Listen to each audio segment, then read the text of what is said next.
There's two kinds of people in this world. People who wear onesies, and people who have excuses.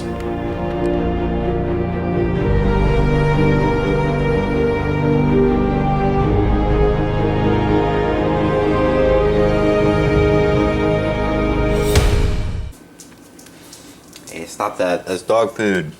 That's dog food. We got coffee brewing.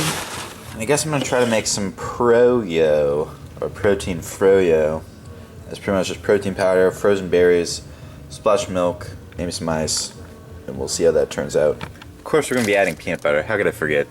Life without peanut butter, not worth living. Too dry, it's not blending, more liquid. Stat. It's a little bit too thick, so we're gonna add half a serving, or half a cup of the Greek yolk. There's still like this nonsense stuck up in here on the blade. So what I'm gonna do is I just kind of close it, put it in the refrigerator. Maybe later when I make a protein shake, I'll use the same cup just to get everything out because I feel like I'm wasting it. What would a breakfast champions be without the Reese Poofs? King size box for a king.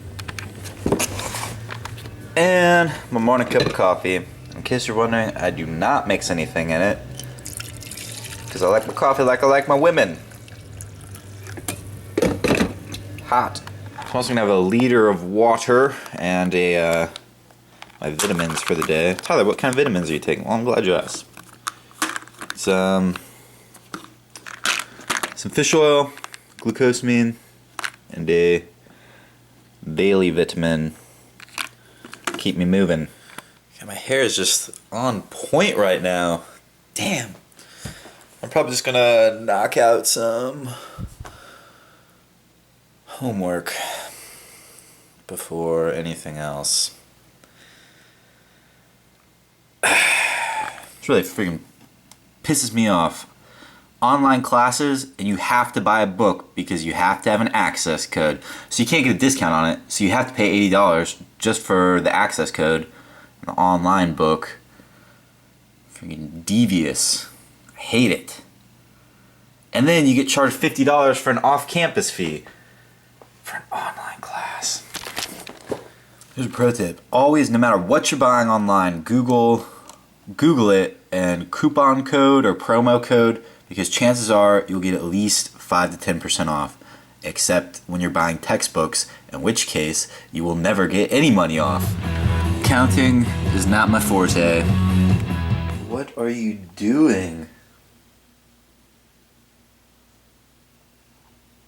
Quit being weird over here.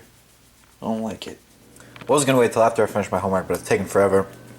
Do some rice, some chicken, some steak, probably some barbecue sauce. Whatevs. It's gonna be good. And toast. Should make accounting a little bit more bearable.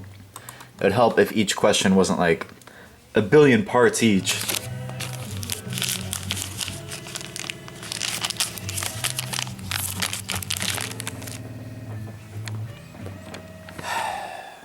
It's gotta be done.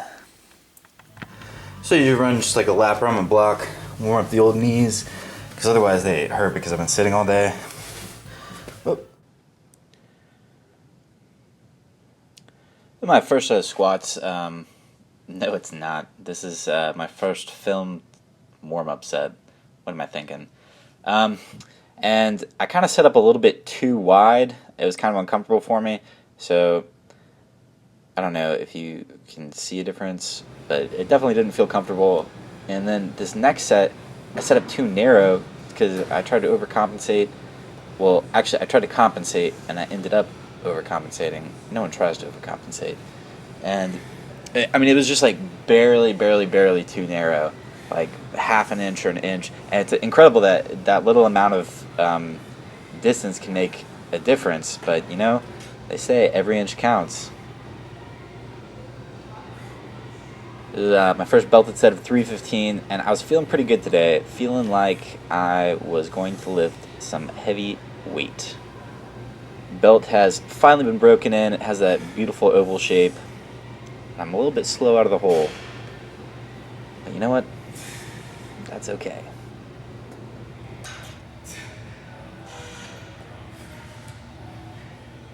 We're at 360 now. This is my PR set, and I was feeling good after that 315. And I get set, and this first rep feels pretty easy. And so I knew I would have a second one in me. But every time I come up, and I hate this, every time I come up, I feel like I'm going to just like blow out my eyeballs out of my face. There's so much pressure, and I don't know how to keep from doing that, but there's like so much pressure in my face. I feel like my eyes hurt afterwards, like a little bit of a headache.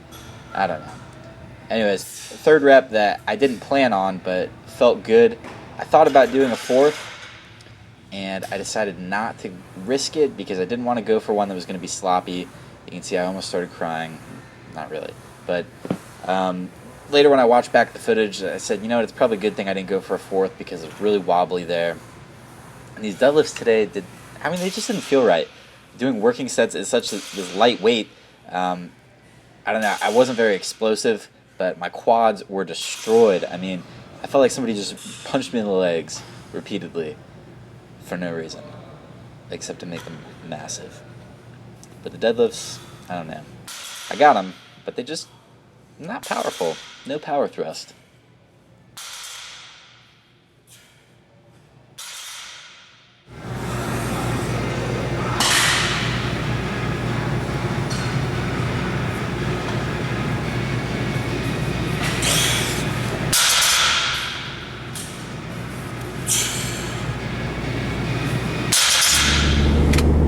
So, after my two main movements, just did some leg extensions, leg curls to kind of cool off, I guess. My quads were tight afterwards. I felt like I got a dead leg or something. Man, but leg extensions made it feel better.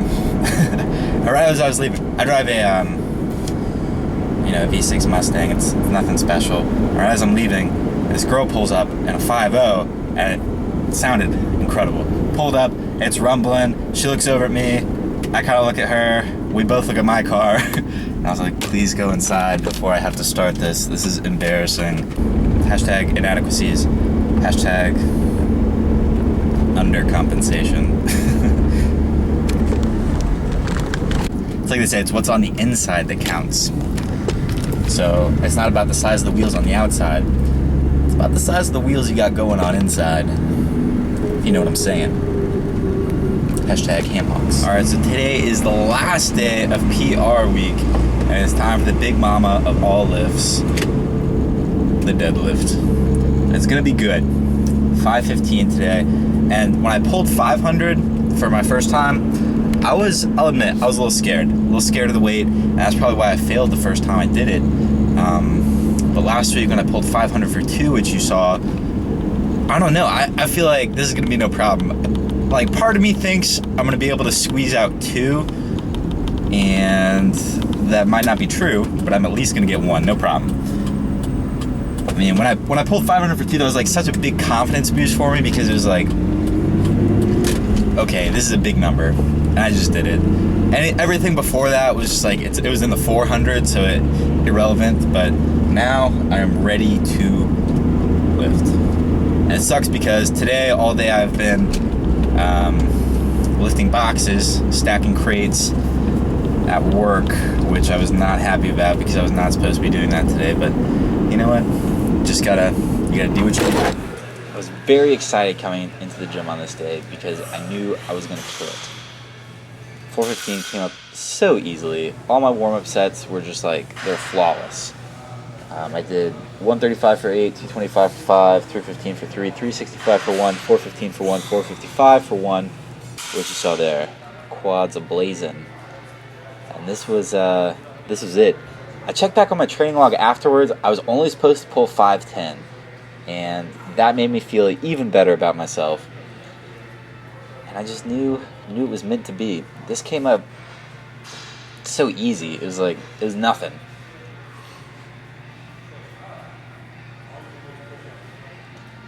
These guys over here were just talking about deadlifts the whole time. Myron Hard. I tried to introduce myself, and they just told me their name is Myron Gaines.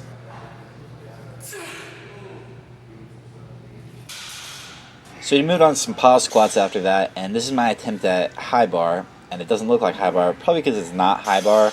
I haven't done high bar squats since I first started squatting, and I realized I didn't like them. So I'm trying to get back into it, just for form's sake. I feel like it's an important movement. Like I've started incorporating. I sound like an idiot talking. Pull it together, Tyler. Started incorporating conventional deadlifts back in my program, and it's really helped out my sumo deadlift. So I figured this would be the same thing. Incorporate high bar back in, and it's going to help my low bar squat. And this was my first set, and maybe this was my second set, and it felt extremely awkward. And it's starting to get better. You notice I moved the bar up a little bit more on my back. Still not high enough, I don't think. My torso is a little bit more upright, and my elbows are starting to get lower to where they need to be, farther forward. But it's a work in progress. Like I said, I haven't done high bar squat in years, or a year, more than a year, over 1 year.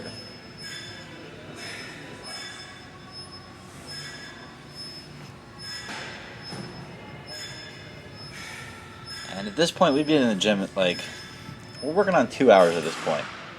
We pretty much had the whole place to ourselves, like just a couple other people there, and that's very rare.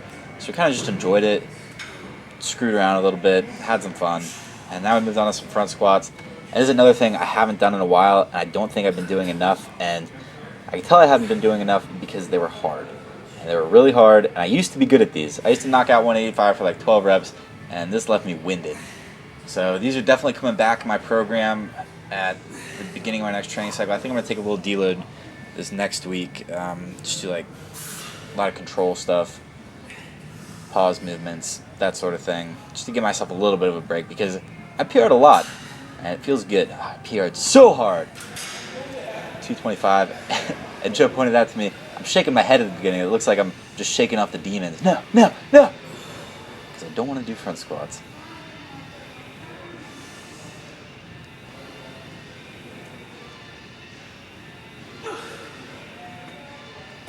As final set, no. I should have known right away. I picked it up, took a step back, I was like, damn, this is heavy. I started to re-rack it, I'm like, no, I'm already this far, might as well try it.